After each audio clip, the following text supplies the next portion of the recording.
नमस्कार। आज हामी नेकपाका नेता राजेन्द्र प्रसाद पाण्डेसँग कुराकानी गर्न गइराखेका छौँ।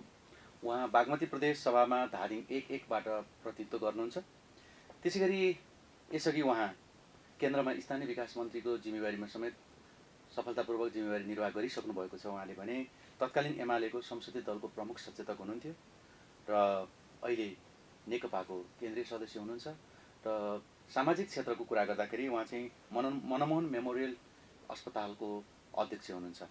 आज हामी नेकपाका नेता राजेन्द्र प्रसाद पाण्डेजीसँग कुराकानी गर्ने क्रममा म सबैभन्दा पहिले पाण्डेजीलाई समसामयिक राजनीति विशेष गरी नेकपाको अहिलेको अवस्था र यसको विवाद निर्वाचन आयोगमा पुगेको अवस्था र अदालतमा रहेको जुन विघटन संसद विघटनको चाहिँ विषयवस्तुलाई एउटा पार्टीको एक पक्षको हिसाबले हेर्दा कुन ढङ्गले देख्नु भएको छ? सबभन्दा पहिले त म हार्दिक नमस्कार भन्न चाहन्छु। यति बेला हामी नेपाल कम्युनिस्ट पार्टी नेकपा लगभग विभाजित अवस्थामा छौँ। हाम्रो पार्टीमा 441 जनाको केन्द्रीय कमिटी, 45 जनाको स्थायी कमिटी, 2टा अध्यक्ष, 2 जना वरिष्ठ नेता, 1 जना प्रवक्ता र 1 जना महासचिव हुने विधान निर्माण गरेर हामीले 75 साल ज्येष्ठ 3 गते 2टा कम्युनिस्ट पार्टीहरू नेकपा एमाले र नेपाल कम्युनिस्ट पार्टी माओवादी केन्द्र, यो 2टालाई जोडेर हामीले पार्टी निर्माण गरेका हौँ। नेपाल कम्युनिस्ट पार्टी नेकपा बनाएको हौँ। अब यो पार्टी संसदमा पनि 275 जनाको प्रतिनिधि सभा मध्ये नेकपा एमालेले 121 र माओवादी केन्द्रले 53 एक अर्कामा भोट साँटासाँट गरेर तालमेल गरेर 74 सालको निर्वाचनमा हामीले विजय प्राप्त गरेका थियौँ। यसको मतलब हामी 174 सिट, 275 मध्ये 174 जित्यौँ। 182 आएको भए हामी 2/3 हुन्थ्यो। हामी त्यो ढङ्गको एउटा विजयको अवस्थामा रह्यौँ। 2/3 संसद हुँदाहुँदै बाँकी अवधि 2 वर्षसम्म कायम रहँदै हाम्रो प्रधानमन्त्री, पार्टीका 1 जना अध्यक्ष, 2 जना अध्यक्ष मध्ये 1 जना अध्यक्षले पुसको 5 गते संसद विघटन गरिदिनु भयो। त्यो विघटन पश्चात हामी अहिले 2 खेमामा विभक्त भएका छौँ र हामीले के भन्यो भने यो प्रधानमन्त्रीले संसद विघटन के कारणले गर्नुभयो भन्दा उहाँले भाषामा सबै ठाउँमा भन्दै हिँड्नु भएको छ, मलाई घेराबन्दीमा पारे, त्यस कारणले मैले विघटन गरेँ। म यहाँनिर रोकौँ, यहाँलाई प्रधानमन्त्रीले भने जस्तै घेराबन्दीमै पारिएको थियो। म तपाईँलाई यो कुरा बताउन चाहन्छु। उहाँले एकातिर घेराबन्दीमा पारे, त्यस कारणले मैले विघटन गरेँ भन्नुभयो। म अहिले प्रतिनिधि सभामा थिइनँ, म प्रदेश सभामा छु। तर म 2048 सालदेखि अब 74 सालसम्म नै संसदको सधैँभरि प्रतिनिधि सभा, संविधान सभा, यो सबै गतिविधिमा हुँ। हिजो सचेतक, प्रमुख सचेतक भएर नि जिम्मा निभाएको हुँ। म संसदीय गतिविधिमा केपी शर्मा ओलीलाई बहुत राम्रोसँग नजिकबाट चिन्छु। एक समय उहाँ संसदीय विभागको प्रमुख र म सचिव, म सदस्य, सबै भूमिका निभाएको हुँ। सँगै बसेर काम गरेको हुँ धेरै वर्षदेखि। त उहाँले जे भन्नुभयो त्यो 100% गलत कुरा गर्नुभयो। त्यो के हो त भन्दाखेरि आफ्नो घरभित्रको झगडा, पार्टीभित्रको झगडा भने घरभित्रको झगडा हो। पार्टीभित्रको झगडालाई संसदभित्र प्रवेश गराउनु हुँदैन थियो। पार्टीभित्रको म्यानेज गर्ने त पार्टी अध्यक्षको कर्तव्य हो। 2टा अध्यक्ष मिलेर, केन्द्रीय कमिटी मिलेर, थाई कमिटीका साथीहरू मिलेर, नेतृत्वदायी साथीहरूलाई राखेर गर्नु पर्थ्यो। त्यो कुरा गर्नु भएन। त्यस हुनाले त्यो मामला उहाँले अयोग्यता पेश गर्नुभयो भन्ने लाग्छ।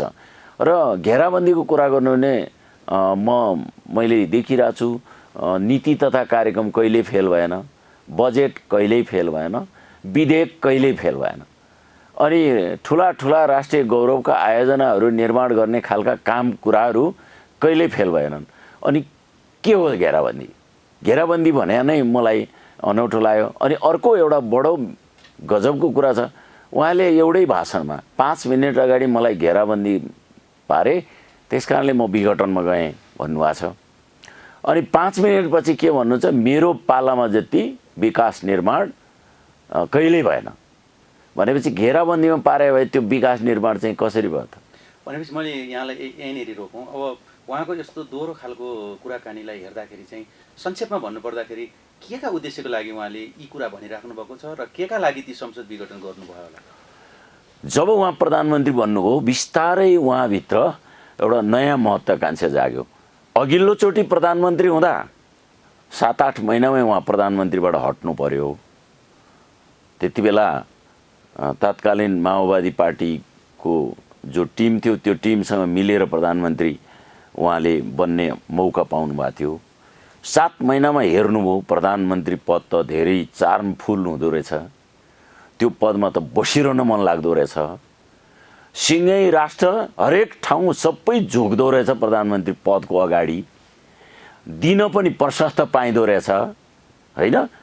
त्यो कारणले 7 महिनामा ढल्नु पर्दा उहाँलाई त्यो भयङ्कर ठुलो चोट लाग्यो। अब दोस्रोचोटि उहाँले के गर्नुभयो, तालमेल गरेर चुनाव लडौँ भनेर कामरेड प्रचण्डसँग नेकपा माओवादी पार्टीको अध्यक्षसँग उहाँले प्रस्ताव राख्नुभयो। त्यति बेला 74 सालमा उहाँले नि सहजै ढङ्गले मान्नुभयो, तालमेल गरेर चुनाव लडियो। 174 सिट प्राप्त भएपछि अब त 5 वर्षको लागि स्थायी, त्यो 5 वर्ष भने त धेरै लामो अवधि पनि, 5 वर्षको लागि कसैले हल्लाउन नसक्ने प्रधानमन्त्री बन्नुभयो उहाँ। त्यतिपछि साँच्चै भने महानता त त्यो हुन्थ्यो, त्यो पिरियडमा सबैलाई समेटेर लिएर जान सके भए यो समस्या आज आउँदैन थियो। बिस्तारै उहाँमा महत्त्वाकांक्षा कसरी जाग्यो, उहाँले प्रायः सबै निकायहरू, प्रधानमन्त्री भनेपछि प्रधानमन्त्रीको मातहतमा सबै निकाय नै हुन्छ नि, सबै मन्त्रालय उहाँकै मातहतमा हो, राष्ट्रभरि भएका सबै निकायहरू उहाँकै मातहत हो। तर उहाँ राष्ट्रिय अनुसन्धान आफ्नै उसमा ल्याउनुभयो, अब गएर सम्पत्ति शुद्धिकरण आफ्नै कार्यालयभित्र आफैभित्र ल्याउनुभयो, धेरैवटा यस्ता अफिसहरू आफ्नो मातहतमा आफैले निर्देशन दिने गरी आफैले सञ्चालन गर्ने गरी ल्याउनुभयो। यी सब घटनाबाट के देखिन्छ भने उहाँसँग बिस्तारै निरङ्कुश शासकमा हुने क्यारेक्टर विकास हुन थाल्यो। यो निरङ्कुश शासक पनि जन्मदै शासक भएर आउनु पर्दो रहेनछ नि त, एउटा गरिब जनताको घरमा जन्मिएका मान्छे पनि हुँदो रहेछन् नि त। एउटा जवान सेनाको जवान होइन र जङ्गबहादुर, त्यहीँबाट देशको प्रधानमन्त्री बन्यो। एउटा सामान्य परिवारमा जन्मिया होइन र हिटलर, ऊ पनि त संसार कब्जा गर्ने तानाशाह बन्न पुग्यो। त्यसो हुनाले यो तानाशाह बन्ने क्यारेक्टर उहाँले विकास गर्नुभयो र उहाँले भनेका कुरा मान्ने जति उहाँका मित्र, उहाँले भनेका कुरा मन नपराउने जति उहाँको शत्रु, उहाँले त्यसरी विभक्त गर्नुभयो र यही ढङ्गले देश अगाडि बढ्यो। र अन्तमा उहाँले केसम्म भन्नुभयो, यस्तै न्यु खोज्ने हो भने म यो कुर्सी भाँचिदिन्छु, आफै बसेका कुर्सी म भाँचिदिन्छु भन्नुभयो। कुर्सी होइन, व्यवस्था भाँच्नुभयो।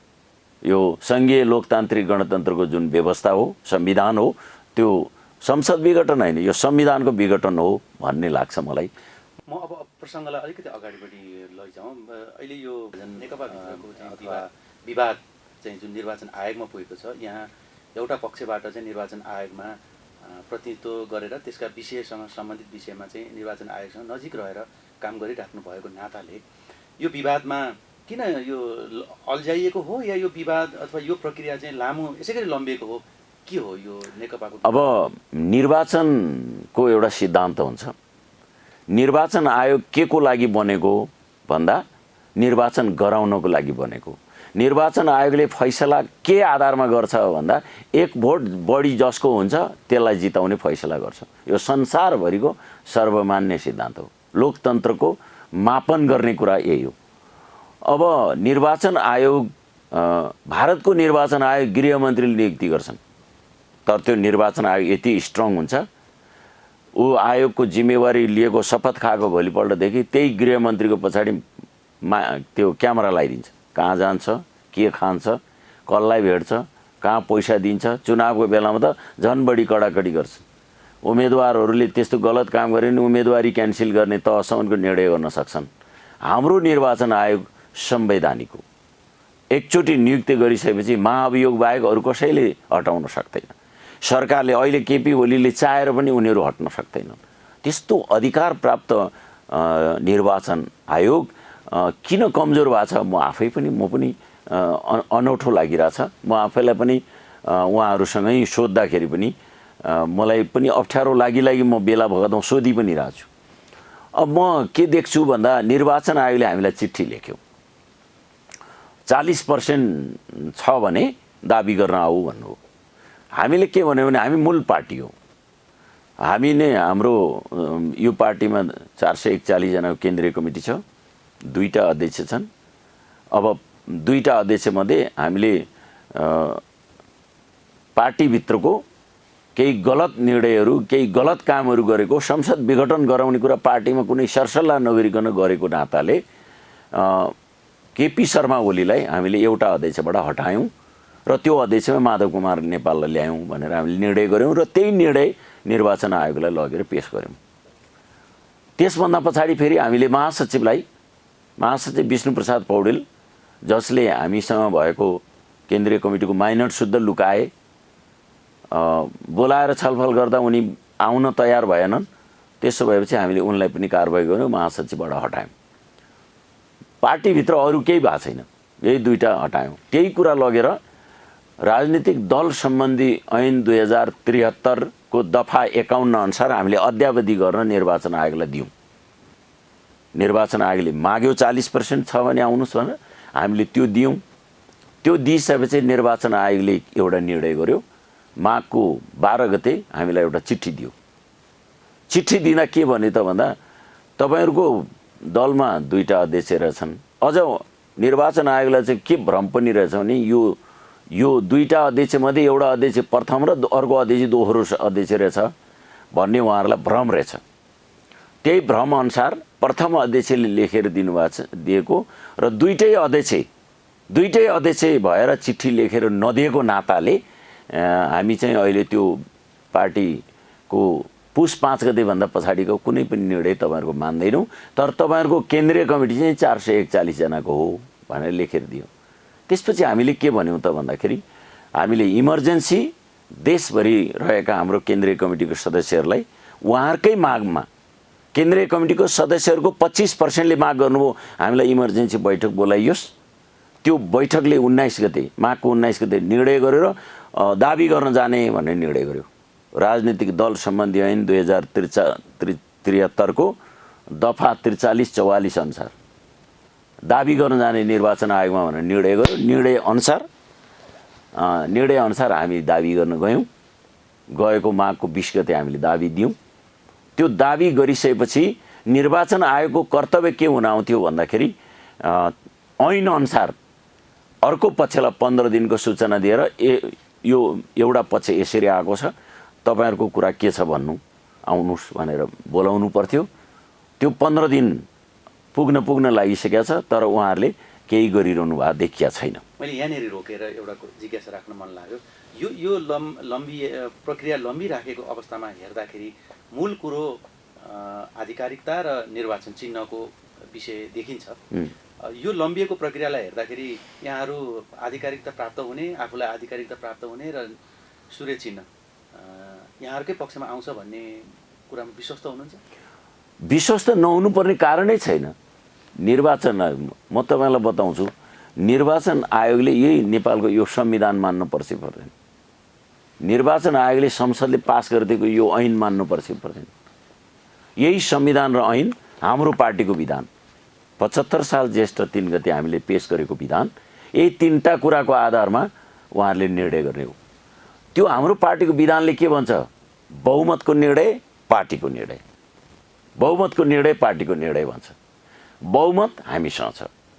441 जना मध्ये 5 जना साथी बिते, 8 जनाले राजनीतिक नियुक्ति पाएको कारणले गर्दा पार्टी सदस्यबाटै छोडे। 13 जना अहिले 441 जना मध्ये छैनन्। अब त्यति मध्ये हामी 275 जनाको सही नै अस्ति पेश गरिसकेका छौँ। हामी बहुमतमा छौँ। झन्डै 64% सिट होल्ड हामीले गरेका छौँ र हामी बहुमतमा भइसकेपछि सूर्य चिन्ह हामीले नपाए कसले पाउँथ्यो? त्यसमा त बाटा हिँड्ने जसले नि मैले पाऊँ भनेर भन्दै भइहाल्यो। हामीसँग यो सबै पर्सेन्ट छ। कामरेड केपी ओलीसँग 40% पुग्यो भए उहाँले दाबी गर्न जानुहुन्थ्यो। उहाँहरूसँग दाबी गर्ने हैसियत पनि छैन, त्यस कारणले उहाँहरू दाबी गर्न जान सक्नुहुन्न। त्यसैले हामी बहुमतमा छौँ र अब यो बहुमत भएको नाताले पनि हामीले चुनाव चिन्ह, पार्टीको नाम, झन्डा सबै पाउनुपर्छ र यो बकाइदा सालले संविधान ऐन अनुसार भएको कुराहरू। अब चुनाव प्रधानमन्त्रीले घोषणा गर्नुभएको मितिलाई आधार मान्ने हो भने पनि हामीसँग पहिलो चरणको चुनाव आउनको लागि आजबाट मोटामोटी रूपमा 75 दिन मात्रै बाँकी छ। विवाद एकातिर छ, राजनीतिक दलको विवाद एकातिर छ, आधिकारिकताको विवाद एकातिर छ, निर्वाचन आयोगले निर्वाचन गर्नुपर्ने कर्तव्य एकातिर छ भने तोकेको समयमा निर्वाचन हुन सक्ने स्थिति फेरि कसरी मूल्याङ्कन गर्नुभयो? यो निर्वाचन गर्नको लागि गरेकै होइन। म तपाईँलाई प्रश्न भन्छु, यो निर्वाचन गर्न खोजे होइन। केपी म तपाईँलाई एउटा निर्वाचन किन हुँदैन, किन गर्न खोज्या होइनन् केपी ओलीले भने दुईटा पार्टी मिलेर 275 सिटमध्ये दुईटा पार्टी मिलेर लड्दा त हामी 174 ल्यायौँ।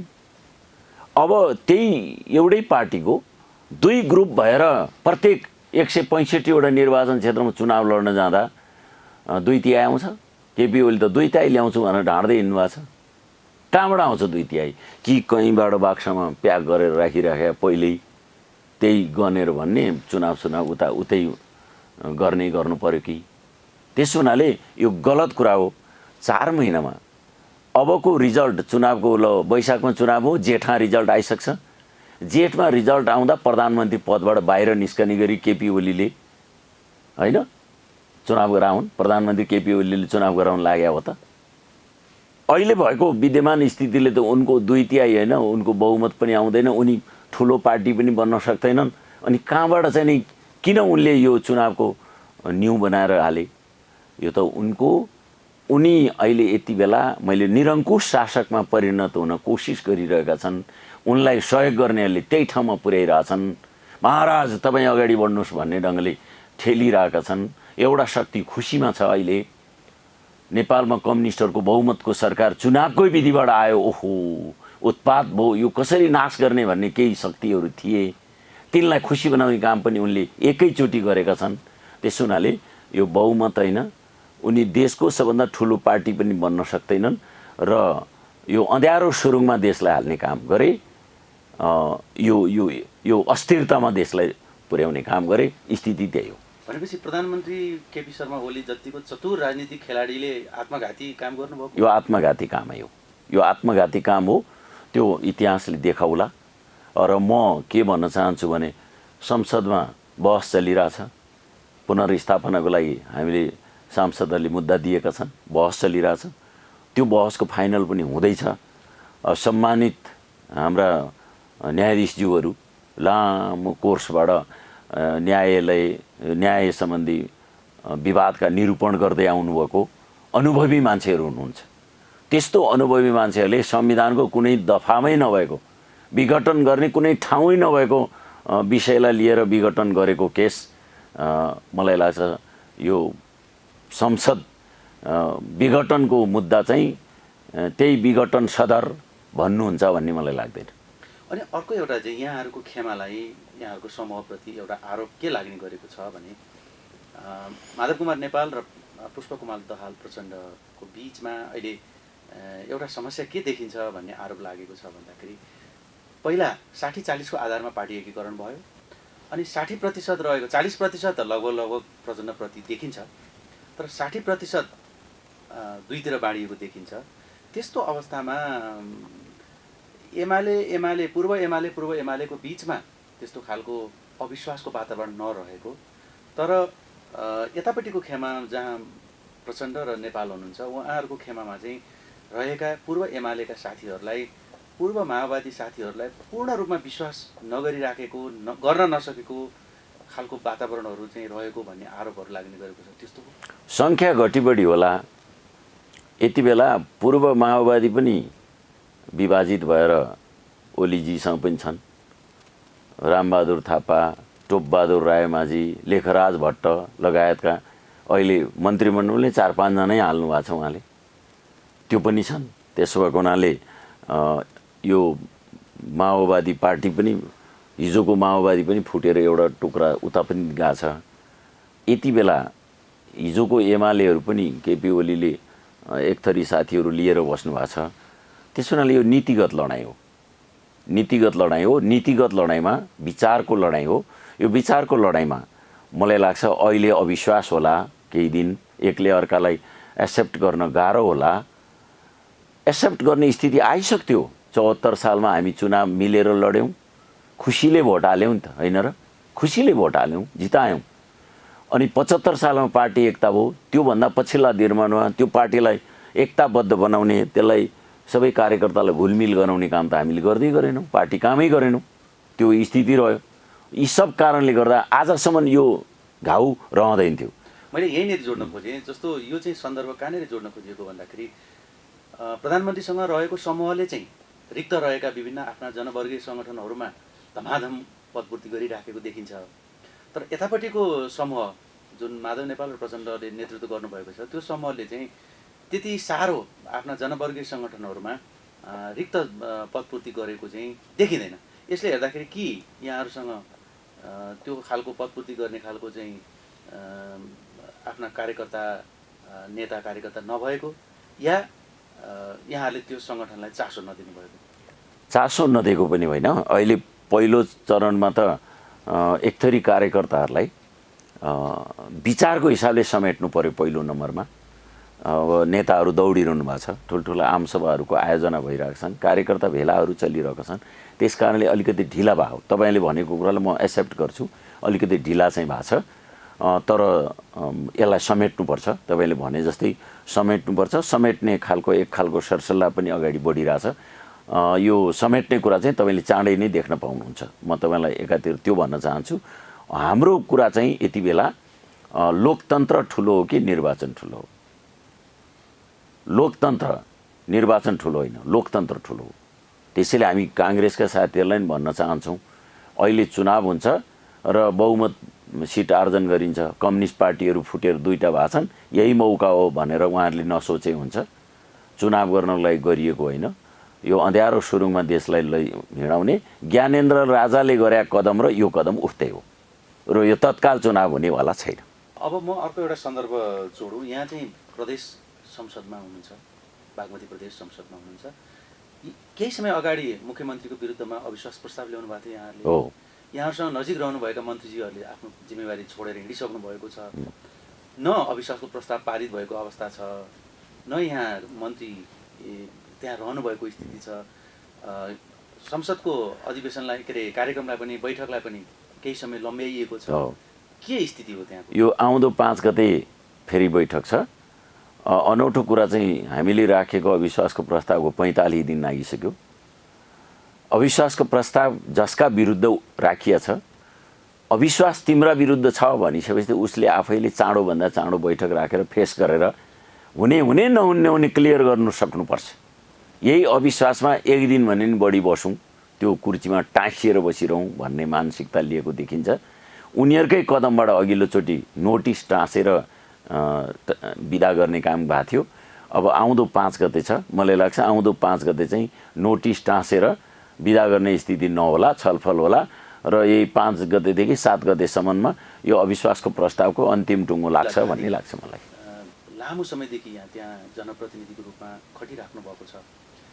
पछिल्लो समयमा आएर चाहिँ यो प्राकृतिक स्रोत साधनको दोहन भएका धेरैवटा जिल्लामध्ये धादिङ 1 नम्बरमा पर्न थालेको छ। अनि त्यो प्राकृतिक दोहन भएको विषयमा चाहिँ सबभन्दा धेरै धादिङका जनप्रतिनिधिहरू, ठुलादेखि सानासम्मका जनप्रतिनिधिहरू त्यो दोहनमा संलग्न भएको समाचारहरू पनि आउने गरेको छ। यो सत्य हो यो कुरा? अब यसो छ, यो मामिलामा हामीले चाहिँ नि एउटा राष्ट्रिय स्तरकै केही नीति बनाएर जानु पर्थ्यो। राष्ट्रिय स्तरको नीति पनि बन्न सकेन। कहिले प्रदेशले हेर्ने भन्ने पनि भयो, प्रदेशले पनि त्यसलाई कमान्ड गर्न सकेन र यो ठेक्का नलगाए चोरेर सिद्ध्याउने, ठेक्का लगाए ठेकदारसँग मिलेर जनप्रतिनिधि मिलेर खाने, यस्ता खालका क्यारेक्टरहरू छन्। त्यो विकृति नै हो। कतिपय जनप्रतिनिधि संलग्न पनि होलान्, ठुला साना अनेकौँ संलग्न पनि होलान्। र मैले जहिलेसुकै पनि यो निर्माण सामग्रीको उपलब्धताको लागि यो दिनु बेठिक होइन, तर यसलाई कति हदसम्म दिन मिल्छ, कति हदसम्म यसलाई प्रयोग गर्न सकिन्छ, नदीको स्वरूपमा परिवर्तन नगरिकन, वातावरण नबिगारिकन, नदीले बगाएर ल्याएका चिजलाई चाहिँ कमसेकम त्यसलाई संरक्षण गर्ने, त्यसलाई प्रयोग गर्ने बनाएर गर्न पर्छ र एउटा निश्चित नीति बनाएर वातावरणलाई नबिगारिकन गर्नुपर्छ भन्ने टाइपको कुराहरूमा म सधैँभरि आवाज उठाउँदै आएको छु। म यस्ता कुराहरूमा संलग्न पनि हुन चाहन्न र जहिलेसुकै पनि अहिले हाम्रो लडाइँ नै यस्तै गलत कुरा। अहिले यो पार्टी विभाजनमा पनि तपाईँले के देख्नुहुन्छ भने जो बालुवा गिट्टी ढुङ्गा खाँदैछन् ती उतातिर कामरेड केपीतिर लागेका छन्, जसले त्यो गतिविधिमा छैनन् ती हाम्रा साथीहरू भएका छन्। यस्तो स्थिति देखिएको छ। अनि अर्को चाहिँ यहाँले लामो समयदेखि सहकारीको माध्यमबाट स्वास्थ्य संस्था सञ्चालन गर्नुपर्छ भन्ने आवाज उठाउँदै आउनुभयो र आफू प्रत्यक्ष रूपमा संलग्न रहेर मनमोहन मेमोरियल अस्पतालको स्थापना गर्नुभएको छ। अहिले त्यहाँ अध्यक्ष पनि रहनुभएको छ।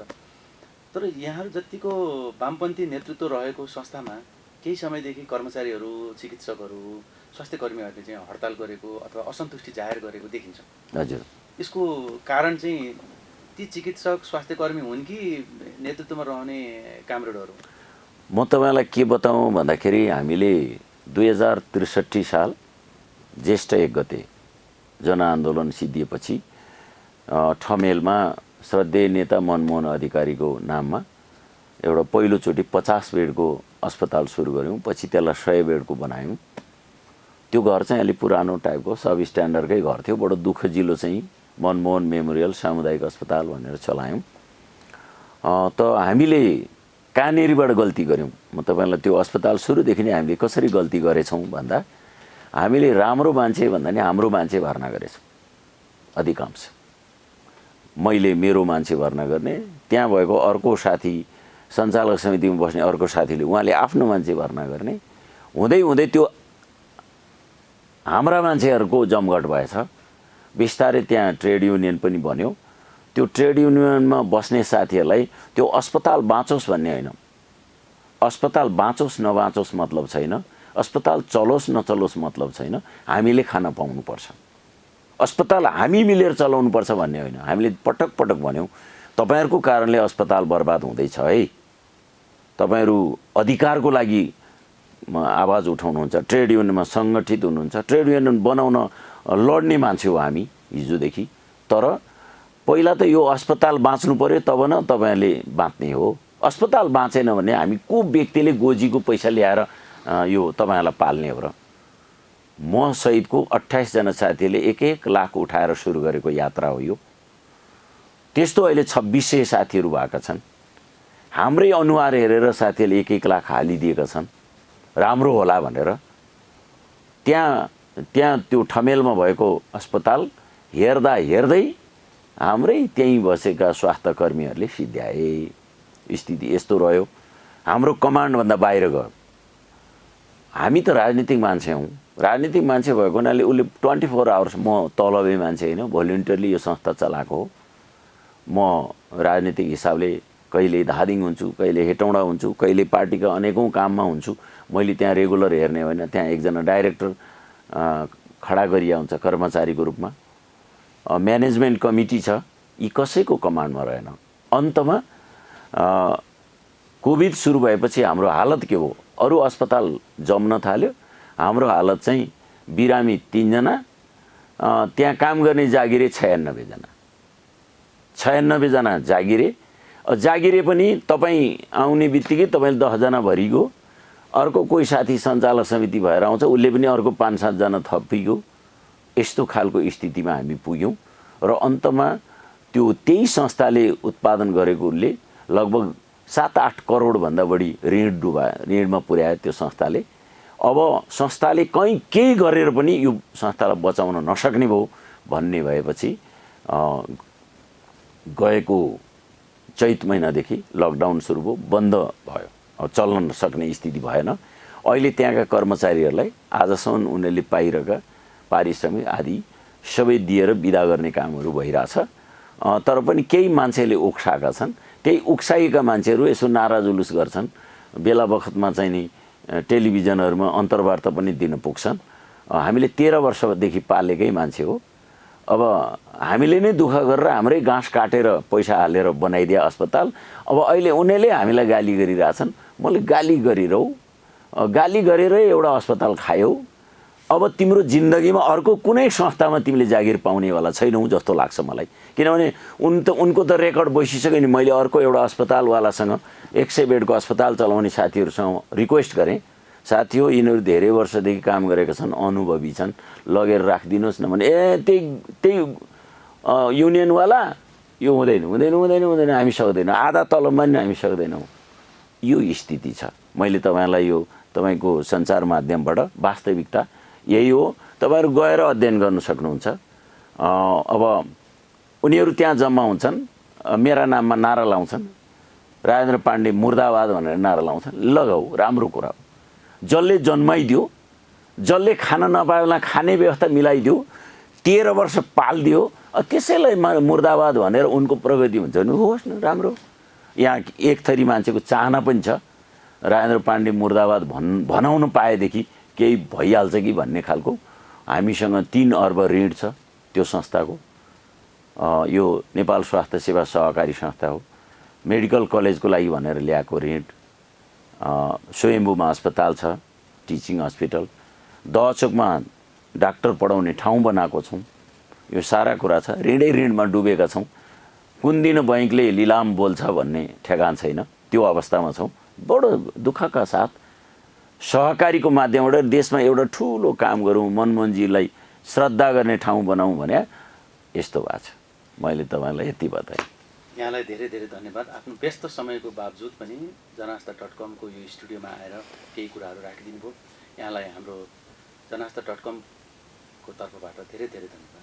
अहिलेको एउटा हट इस्यु निर्वाचन आयोगको भूमिका, अदालतको भूमिका का सन्दर्भमा यसो जनमानसमा जो भ्रमपूर्ण कुराहरू भइरहेका छन्, त्यो सवाललाई लिएर मैले निर्वाचन आयोगले पनि इमानदारीपूर्वक संविधान, ऐन, कानुन, पार्टीको विधान हेरेर निर्णय गर्ने हो भने निर्णय गर्दा सूर्य चिन्ह, नेपाल कम्युनिस्ट पार्टी नेकपा झन्डा हामीलाई दिनुभन्दा अर्को कुनै उपाय छैन।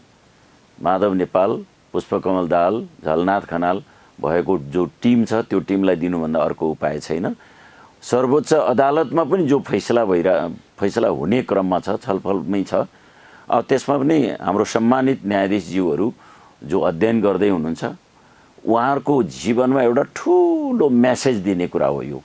त्यो ठुलो मेसेज के हो त भन्दाखेरि कहीँ कतैको प्रभावमा पनि नपरिकन संविधानका दफा पढेर ऐन कानुन व्यवस्था भए बमोजिम सम्मानित न्यायाधीशहरूले फैसला गर्नुभयो र नेपाली जनताहरूलाई एउटा सही न्याय दिनुभयो भन्ने एउटा मेसेज दिने एउटा महत्त्वपूर्ण अवसर छ उहाँहरूको लागि। त्यो अवसर उहाँहरूले जो प्राप्त गरे अवसरबाट उहाँहरूले उपलब्धि लिन पनि आग्रह गर्दै मेरो भनाइ यहीँ टुङ्ग्याउँछु। तपाईँले मलाई मौका दिनुभयो, धन्यवाद।